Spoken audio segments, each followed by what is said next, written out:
¿Qué tal, hermanos? ¿Cómo están? Pues ya estamos nuevamente aquí en un nuevo curso. Vamos a empezar un nuevo curso. Les voy a poner ahí la diapositiva. Déjenme quitarme de aquí tantito. Y ahí está, ¿no? ¿Cómo superar el desánimo? Primera y segunda carta de Pedro. Vamos a través de estas cartas, vamos a ver cómo superar precisamente el desánimo, lo que estamos pasando actualmente, toda la situación, ¿no? que estamos, la pandemia, que muchas personas han fallecido, que, que muchas personas están decayendo, y vamos a ver cómo precisamente estas cartas están dirigidas a personas que precisamente estaban en un sufrimiento muy fuerte, que era la persecución, enfermedades, un montón de cosas, ¿no? Debido a que habían sido alejados precisamente de Jerusalén debido a sus creencias, debido a la incursión de los romanos, debido a que desde Calígula empiezan a perseguir a los judíos, y muchas cosas de esas, ¿no? Entonces vamos a ir viendo todo esto, pero bueno, vamos a empezar, ¿no? ¿Qué les parece? Porque si no, luego se nos hace un poquito tarde y hoy sí voy a poner el cronómetro para que no me salga yo con que me fui de más, ¿no? De acuerdo. Entonces, pues vamos a ver lo que es precisamente ya la introducción, ¿no? A lo que es la carta de Pedro, y pues, lógicamente pues vamos a ver acerca de esto, el escritor precisamente, o sea, acerca de Pedro, es el autor pues, de esta carta, ¿sí? Pedro, y comienza como Pedro, apóstol de Jesucristo, ¿no? Pedro afirma ser el autor de esta carta, y el testimonio también de muchos escritores del principios de la cristiandad lo confirman, ¿no? Sabemos que por ejemplo, que es hijo de Jonás, hermano de Andrés, nativo de Betsaida, casado, pescador de Galilea y residente en Capernaum. Pedro fue calificado como un pescador ignorante, ¿sí? Por mucho tiempo, pero ninguna persona que haya pasado 3 años con Jesucristo, pues podríamos decirlo que es un ignorante realmente, ¿no? Las cartas de Pedro confirman esa afirmación. Pedro trató temas como las doctrinas y desarrollo de temas pues, muy importantes, la verdad, ¿no? En los primeros versículos expuso grandes doctrinas como la elección, la presciencia, la santificación, la obediencia, la sangre de Cristo, la Trinidad, la gracia de Dios, la salvación, la revelación, la gloria, la fe, la esperanza, muchísimas cosas, ¿no? La Trinidad, por ejemplo, la gracia de Dios, ¿no? O sea, hay tantas cosas que mencionó, ¿no? Y pues podría acumular tanta doctrina como realmente en pocos versículos, ¿no? Ahí vemos mucha doctrina. Pero bueno, vamos a ir viendo otras cosas, no tan solo doctrina, porque estamos tratando otro tema, ¿sí? No vamos a irnos más a doctrina, sino vamos a irnos más enfocados a lo que este tema queremos que abarque, ¿no? La forma en la que él abordó estos temas reveló que de ninguna manera pues, era un pescador ignorante, al contrario, ¿no? Pero llegó a ser a ser un discípulo de Cristo a través de la predicación de Juan el Bautista. Era del círculo principal de Jesucristo y uno de los principales de los 12. Aunque titubeaba en la fe, a veces confiaba, su confianza pues bajaba, subía, o sea, estaba muy así, y en ocasiones era muy audaz, ¿no? Se le considera que oscilaba entre la espiritualidad y la carnalidad, pero irradiaba entrega a Jesús, ¿no? Eso sí lo demostró muchísimas veces. Fue testigo ocular del sufrimiento del Señor, y él mismo sobrellevó muchos de los sufrimientos, ¿no? que se mencionan. En los principios de la Iglesia, su personalidad lo llevó a ser de los principales discípulos, ¿sí? Pero su inconstancia no le permitió asumir el liderazgo permanentemente. Su calidez y afectuosidad lo llevó a ser a hacer un vínculo realmente entre los siervos del Señor y la iglesia temprana, o sea, de los principios, ¿no? Recordemos que fue el discípulo que abrió la puerta del Evangelio a los gentiles, ¿sí se acuerdan? Que fue el primero que habló con un gentil. Pedro, o sea, Simón Pedro, ¿sí? Impetuoso, originalmente fue transformado por el poder del Espíritu Santo, convirtiéndose en una persona madura, sobria, que aparte de su ejemplo de vida, nos dejó más bien dos alentadoras y aleccionadoras cartas. Los destinatarios de esta carta son, como dice ahí al principio, ¿no? de la carta, cristianos dispersos en diversas provincias de Asia Menor, lo que hoy en día es Turquía, ¿sí? El mensaje central de esta carta es la actitud correcta que debemos asumir los cristianos ante la adversidad. Existe sufrimiento como consecuencia de nuestros actos y un sufrimiento según la voluntad de Dios, como parte de la prueba para edificación espiritual. Pedro habla con autoridad al respecto porque él mismo había sufrido persecución por la fe y había sido testigo de ello, ¿no? De muchos otros hermanos, ¿sí?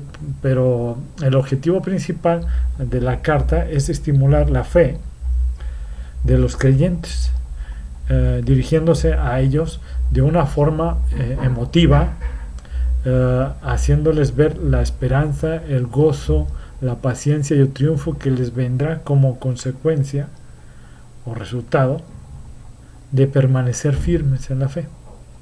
Aborda temas como la regeneración para la salvación, la santidad, el amor fraternal, el crecimiento de la fe, la conducta adecuada del creyente en el mundo, y exhorta a ver a Jesús como el modelo perfecto a seguir, ¿sí?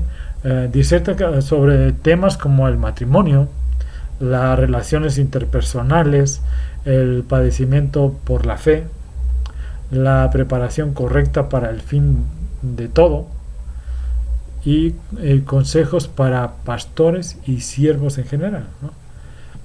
Y nos deja para los cristianos de todas las generaciones, en realidad, uno de los más importantes principios de la vida. Dice: humíllense pues bajo la poderosa mano de Dios para que Él los exalte a su debido tiempo, echando toda su ansiedad sobre Dios, porque Él tiene cuidado de nosotros.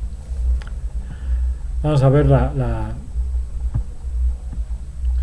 fecha de la escritura de la carta. Pedro escribió esta carta después de las cartas de Pablo, ¿sí? Saben que las cartas de Pablo también están entre a máximo es el 67 aproximadamente. Entonces esta carta está considerada que se escribió entre el 64 y el 67 después de Cristo, ¿sí? Esto es después de que Nerón, el sangriento Nerón se le llama, hubiera llegado al trono, cuando la persecución contra los cristianos, ¿sí? ya había comenzado, ¿no? Eso lo vamos a ver un poquito más adelante. De acuerdo con la tradición, Pedro mismo sufrió martirio, ¿no?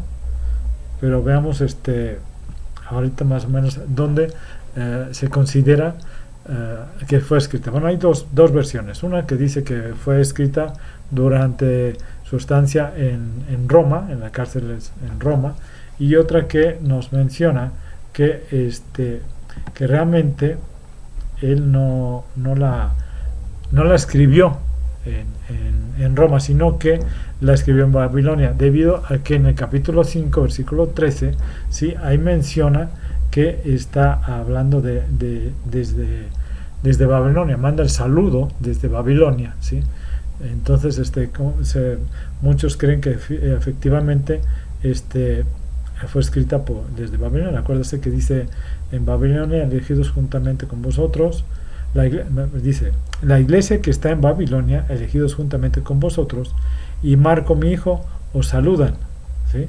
Algunos entonces dicen, no, estaba en Babilonia. ¿Por qué? Porque está mencionando la iglesia de Babilonia, ¿no?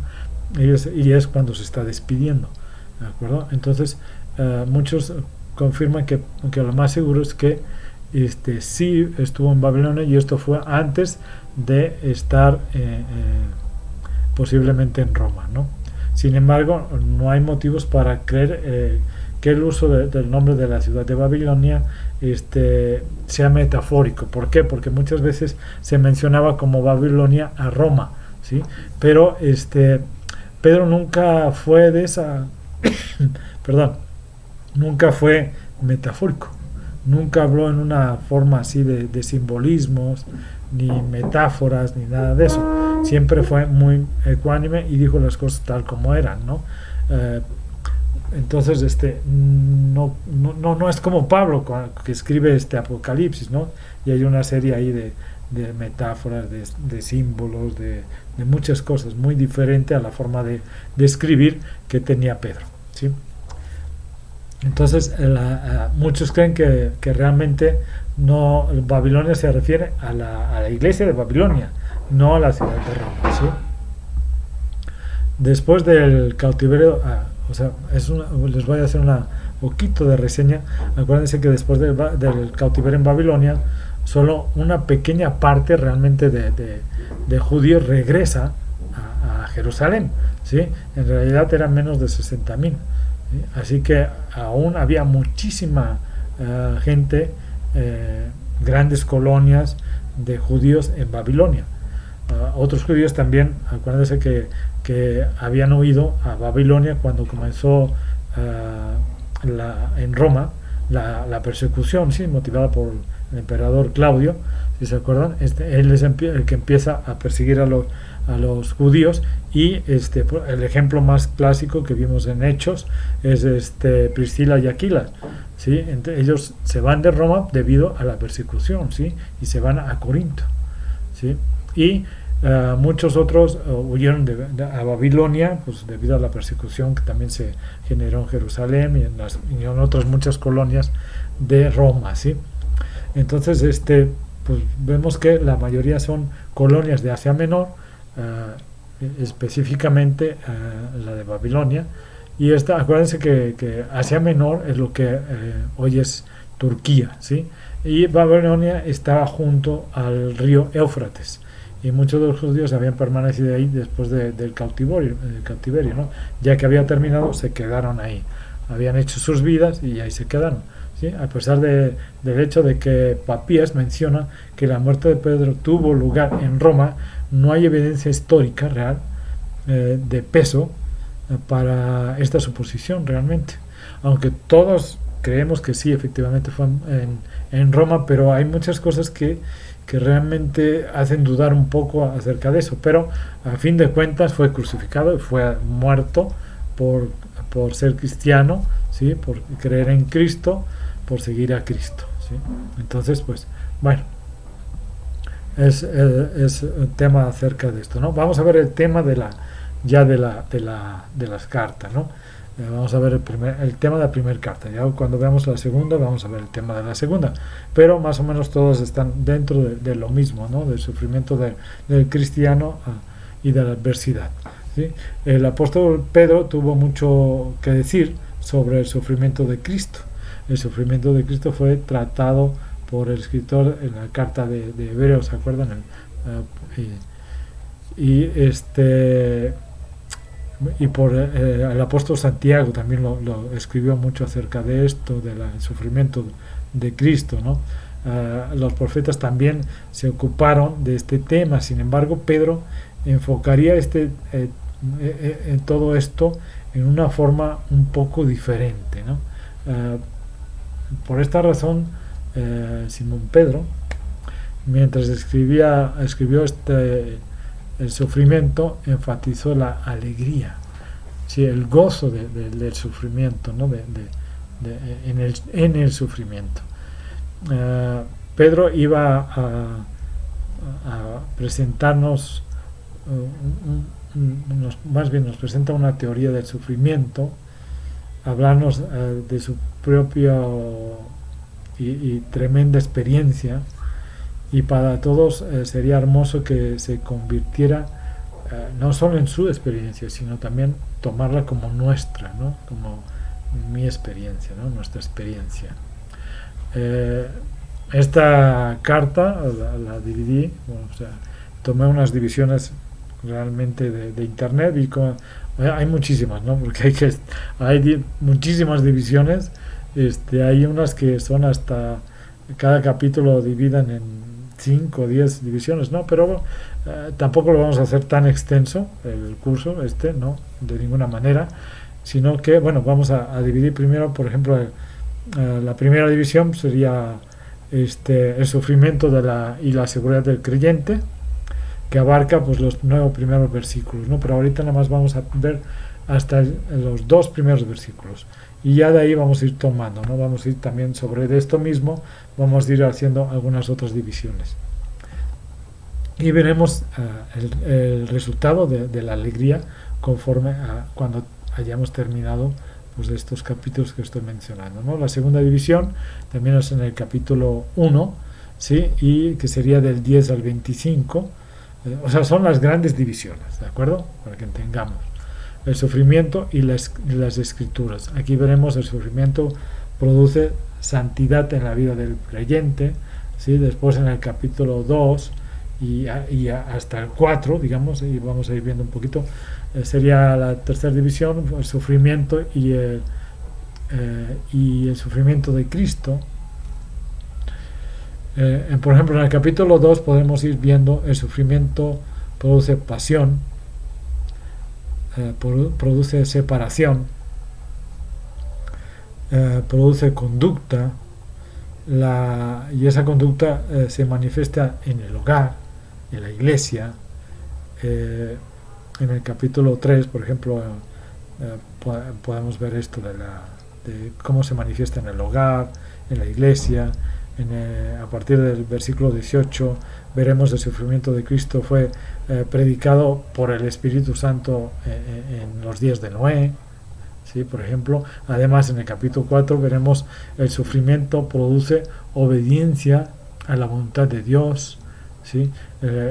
La cuarta y última división que vamos a hacer se encuentra en el capítulo 5, ¿sí? Y se titula el sufrimiento y la segunda venida de Cristo, ¿de acuerdo?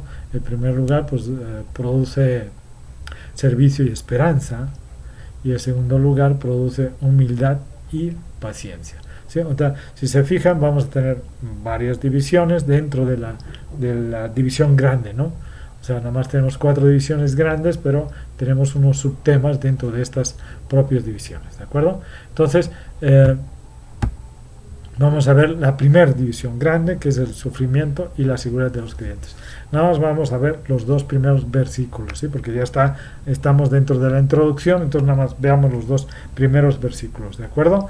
Y pues muchas personas nunca han tenido una seguridad en la salvación, ¿sí? La seguridad del creyente es una doctrina que hemos visto muchas veces, que sí hay una división, unos que dicen se pierde la salvación, otros dicen no se pierde la salvación. No se pierde la salvación. ¿Por qué? Porque Cristo murió por ti y por mí en una cruz, ¿sí? Y Él te salvó del pecado. No te salva hoy y mañana no, te salvó del pecado. Y claro, lógicamente, si tú te apartes de Él, pues esa salvación va menguando, ¿sí? Y entonces cuando te presentes ante de Él, será la hojarasca, o sea, la pelusa, o sea, no vas a tener un valor, una fuerza delante de él, que si lo sigues y perpetúas en él, pues vas a tener esas piedras preciosas, ese oro, ¿no? El cual podrá ser llevado ante él y podrá ser, ¿sí?, algo grande dentro de su reinado. Pero si nada más te alejas de él, una de dos: o nunca fuiste de él, o tu Espíritu Santo está tan constreñido, ¿sí?, que no puede hacer que cambies. Pero eso lo veremos un poquito después, ¿sí? Pero bueno, vamos a ver. Entonces, aunque nos lleva mucho tiempo llegar a ese sentimiento de seguridad, ¿sí?, entonces podemos ver que, pero sí, hay muchos creyentes que a lo mejor no están seguros de su salvación, ¿no? Pero realmente, pues debemos de estar seguros, ¿sí?, de esa salvación, nuestra propia salvación. Así que podríamos preguntar, ¿por qué no? Debemos de entender que el creyente que no está seguro de su salvación es por lo que les comenté, ¿no?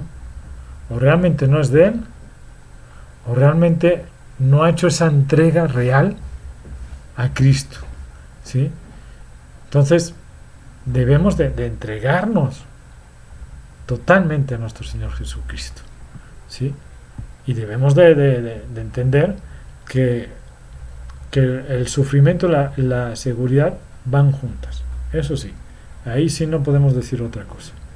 Y sabe que lo que está, la experiencia, ¿no?, que esto produce, pues produce alegría. ¿Por qué? Por saber que tienes la salvación, ¿no?, que eres salvo y con vida eterna, que no todo termina aquí, ¿no? O sea, tienes 80, 90, hay gente que vive más, ¿no? Pero bueno, o gente que vive menos actualmente, ¿sí? Ese produce una inmensa alegría, ¿no? Saber que no todo termina aquí, saber que tienes una vida eterna junto a Cristo, que la vas a gozar, que todos tus lágrimas serán secadas, que ya no va a haber llanto, ya no va a haber nada que te impida gozar, ¿sí?, de una vida tranquila de amor y de paz con él, ¿sí? Ahora vamos a leer el primer versículo que ahí de la carta. Dice: Pedro, apóstol de Jesucristo, a los expatriados, de la dispersión en Ponto, Galacia, Capadocia, Asia y Bitinia. Expatriados y dispersados, o sea, los que fueron dispersos, ¿sí?, que eran judíos y fueron expatriados, ¿no?, fueron llevados, ¿de acuerdo? El día de Pentecostés había quedado atrás, ya, y él sabía que era adoptar una postura a favor de Cristo. Había sido arrestado y puesto en la cárcel, había sido amenazado y era consciente de que el futuro que le esperaba pues era la crucifixión, es decir, una muerte sobre la cruz, ¿sí? O sea, acuérdense, como Jesucristo. Pedro era un hombre que sabía de qué estaba hablando realmente, así que se presentó como Pedro, apóstol de Jesucristo, aunque él empezó la lista de los apóstoles, él encabezaba, ¿sí? Él no había de ser colocado por encima de otros apóstoles. Cuando el apóstol Pablo fue a Jerusalén para consultar a los apóstoles, habló con Pedro, con Santiago y con Juan, ¿sí? Dijo que ellos parecían ser la columna de la iglesia. Hechos, ¿no? Aquí estamos hablando de hechos, de los hechos de los apóstoles, ¿sí? Pero Pablo no aprendió de ellos el evangelio. Acuérdese que Pablo dejó bien claro que él recibió el evangelio directamente de Jesucristo, nuestro Señor Jesucristo, por revelación. En ningún momento pretendió ser superior a ellos, ¿no? Y Pedro continúa en el versículo 1 y nos dice que a los expatriados de la dispersión de Pontos, Galacia, Capadocia, Asia y Bitinia. Él estaba escribiendo a los extranjeros que se habían dispersado por todo el imperio romano. Eran, como les decía, ¿no? Se les llamaba los judíos de la diáspora o dispersión, ¿sí? Es lo mismo, diáspora, ¿no? Porque ya no se encontraban en las tierras de Palestina, debido a la persecución y a otros muchos factores, ¿no? Se habían establecido en todo el imperio, pero si buscamos un mapa, vamos a ver que todas estas ciudades que menciona ahí eran parte de lo que es actualmente Turquía, ¿no? Pero bueno, tenemos la seguridad de que el apóstol Pedro ya había predicado el evangelio en esa zona y que el Espíritu Santo, ¿se acuerdan que le dice a Pablo que no vaya a predicar a toda esta zona que está mencionando aquí, ¿sí? Sino que lo manda a otro lugar, ¿no? Entonces vemos que realmente al que mandó ahí fue a Pedro, ¿sí? Entonces vamos a ver, acuérdense que Pablo era el apóstol de los gentiles o no judíos, como quieran llamarle, ¿sí? Y Pedro es el apóstol de los judíos, ¿sí? Porque él predicó a todos estos que estaban esparcidos, pero judíos, no eran gentiles, ¿de acuerdo? Entonces, bueno, veamos el versículo 2. Aquí, ahí está, versículo 2, ¿sí? Es elegido según el previo conocimiento de Dios Padre en santificación del Espíritu, para obedecer y ser rociados con la sangre de Jesucristo, gracia y pasos sean multiplicadas. Esta es la versión, la Biblia de las Américas, ¿de acuerdo? Ahí se los puse. Entonces Pedro, Pedro se introdujo aquí en una doctrina muy profunda. Por ejemplo, nos habla de que está la Trinidad, nos está hablando ahí de la Trinidad, la presencia de Dios Padre, la santificación por el Espíritu Santo y de ser rociados por la sangre de nuestro Señor Jesucristo. Está hablando de las tres personas, ¿sí? De la Trinidad. Ahora bien, Pedro estaba hablando aquí de algo más profundo cuando nos dice elegido según la presencia de Dios Padre. Dios está actuando de acuerdo con un plan, ¿no? O sea, con su propio plan, ¿no? Sí, no el tuyo, el mío, no. Está con su plan. Me imagino que debió haber tenido, pues a lo mejor miles de planes, ¿no? Pero dijo, no, este es el mejor plan. Creo que yo veo que este es el mejor plan. ¿Por qué? Pues porque él supo que era lo mejor para nosotros. El pequeño ser humano, ¿sí?, no se encuentra en una posición como para desafiar su elección. Él es el creador y nosotros somos sus criaturas.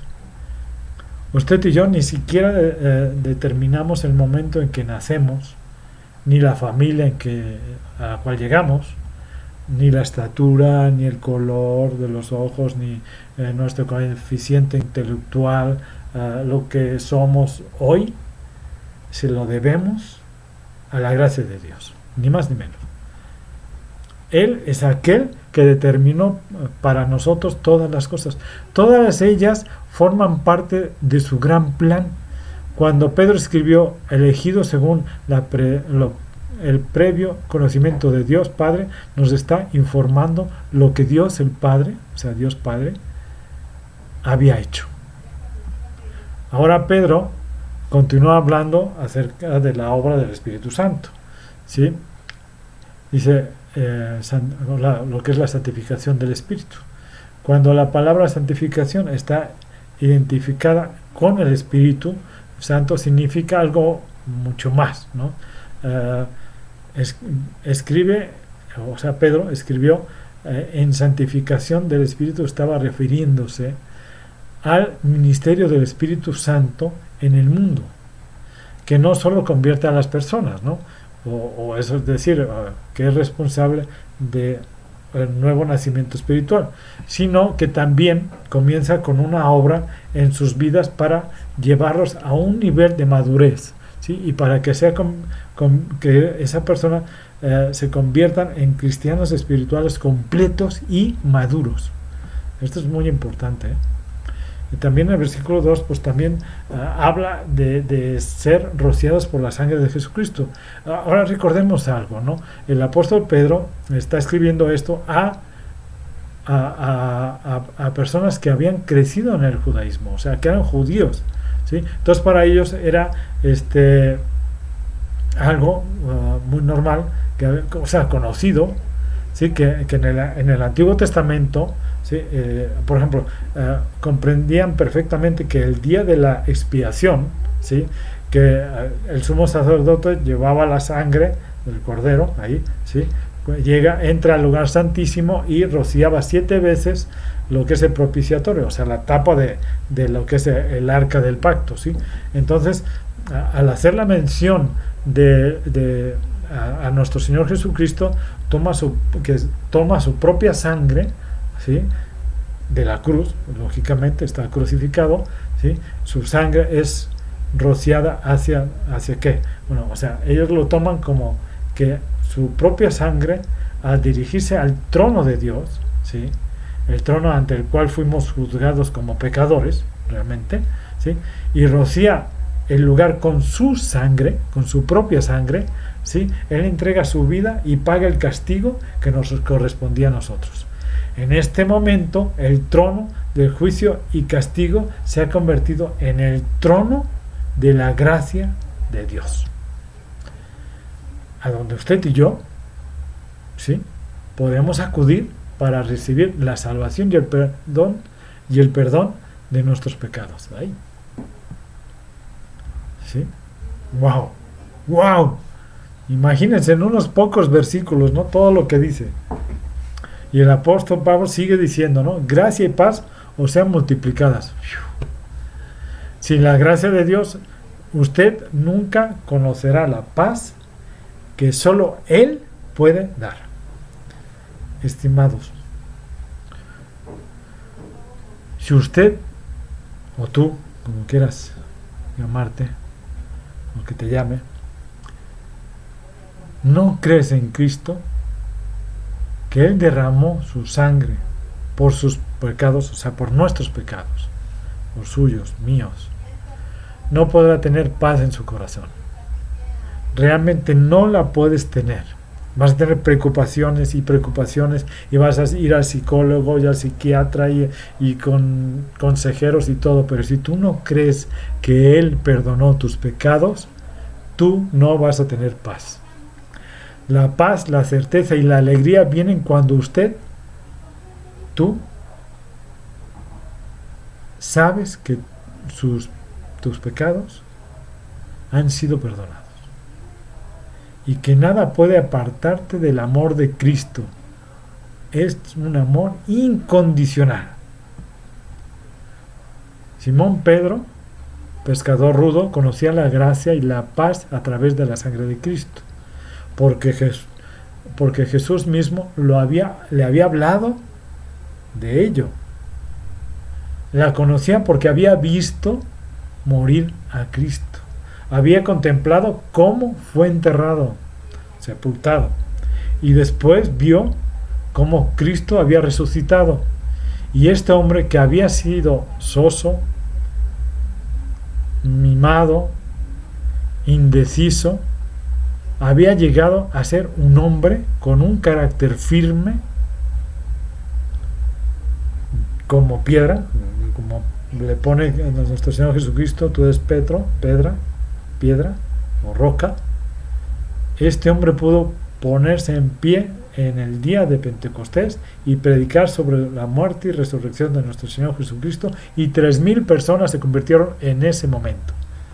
Pudo ser llevado a la cárcel, ser perseguido, fue capaz de escribir una carta como esta y finalmente ser crucificado por causa del Evangelio. Échate eso. Bueno, pues llegamos al fin de esta clase. Ha sido un placer contar nuevamente con su compañía y le invito a que me acompañe la próxima semana con una nueva etapa que hoy comenzamos realmente y en la cual recorreremos todo este texto de la primera y segunda carta de Pedro. Y mientras pues empezamos con todo esto, pues yo les sugiero, ¿no?, que pues que lean hasta el versículo 12, que es lo que vamos a abarcar la próxima semana, y del primer capítulo, para familiarizarse con el contenido de estos párrafos.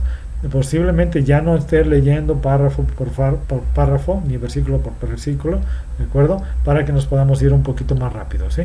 ¿De acuerdo? Entonces, que Dios los bendiga y acuérdense que esta carta nos va a hablar del sufrimiento y la seguridad de los creyentes, ¿de acuerdo? Que Dios los bendiga, nos estamos viendo la próxima semana y que pasen un buen fin de semana y un buen principio de semana. Hasta luego.